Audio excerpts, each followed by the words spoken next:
Every Monday, Wednesday, and Friday at 7:20 p.m. and a rebroadcast at 11 a.m. The Glenn Lal Show only on Kaieteur Radio 99.1 and 99.5 FM.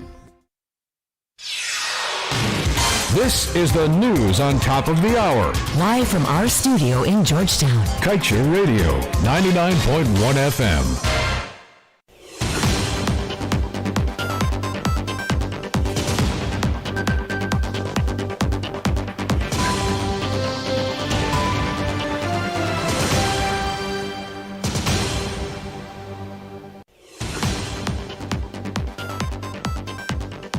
Good evening. Welcome to this evening's newscast on Kaieteur Radio. Kevin Smith here.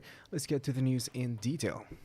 As the cost for the renovated Chetty Jagan International Airport project continues to climb, a second terminal will be needed within the next 10 years. This is according to CJIA's CEO Ramesh Gier in a DPI release.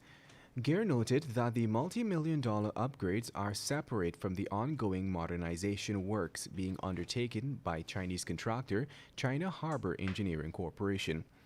We had reported that the airport expansion project commenced in 2011 and was expected to be a $150 million venture, 138 financed from the China Exim Bank and $12 million from the Consolidated Fund, taxpayers' money. However, to date, more than $160 million has already been spent on the contract. The article stated the CEO disclosed that according to the look ahead and based on the numbers they have, within the next 10 years, a second terminal will be needed.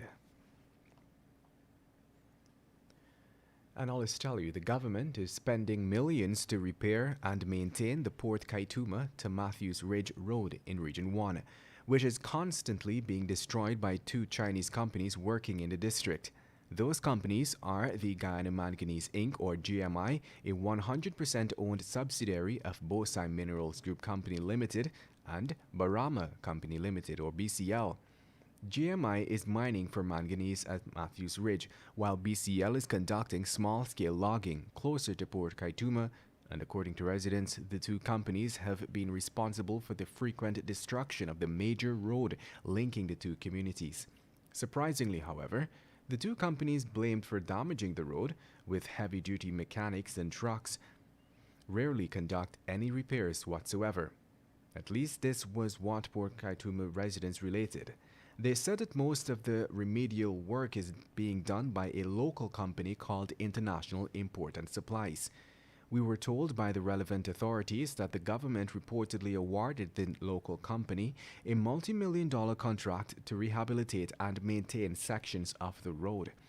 The local residents are of the view that the contract arrangement is unfair because local commuters, such as taxi drivers, bus drivers, and miners, would normally have to pay a toll to use the major road, while the Chinese companies are the ones responsible for most of its damage.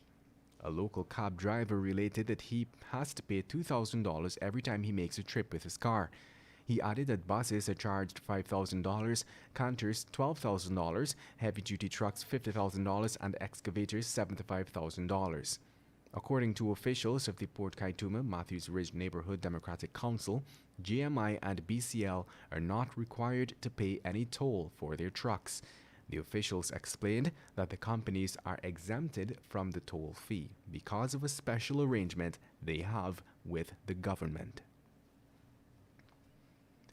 And now let's tell you, GPL is the key provider of electricity for the bulk of the Guyanese population. And while the company insists it will have sufficient generation capacity in its system, it is unable to give a guarantee that there would be no blackouts for the 2021 Christmas season. This is since the Demerara-Berbice interconnected system, which is the country's primary transmission and distribution network for power put into the grid, is in a fragile state, leading to power outages for reasons ranging from heavy winds to an errant driver. The sentiments were expressed by the utility company's CEO, Bharat Dindayal, and GPL's Divisional Director of Operations, Bharat Harjan. And moving on, as the world yesterday observed International Anti-Corruption Day, opposition leader Joseph Harman opined that the incumbent administration, since taking office, has regressed the national efforts at combating corruption. He He cited as one example the dismantling of the State Asset Recovery Agency, or SARA, which he insisted was done to protect friends and cronies. According to Harman, in 2017, the ousted coalition administration passed the SARA Act, leading to the setting up of the agency, which according to him made tremendous strides in our fight against corruption. He noted that the agency trained over 3,000 public servants from GRA, the Guyana Police Force, the GDF, the Guyana Lands and Survey Commission, the Bank of Guyana, and the Ministry of Finance. To this end, he lamented that SARA had over 15 cases before the court at the time when it was dismantled.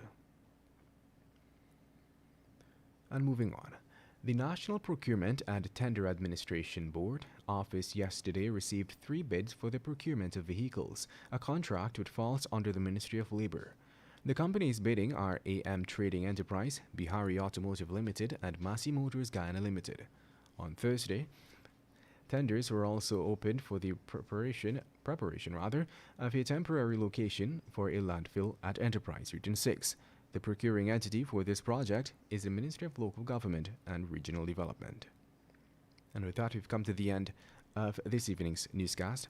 I'm Kevin Smith. Thank you for listening. Coming up at 19:20 is the Glenn Lal Show, Tell It As It Is. And immediately after your nightly newscast, a short presentation from, once again, Mr. Lal. And after that, the National Outlook with GHK Lal. Want value for your advertising dollar? Then place your ads on Kaieteur Radio's newscasts. Streamed live on 6 different mediums, reaching hundreds of thousands. Advertise today and watch your dollar grow. Call us on 225-8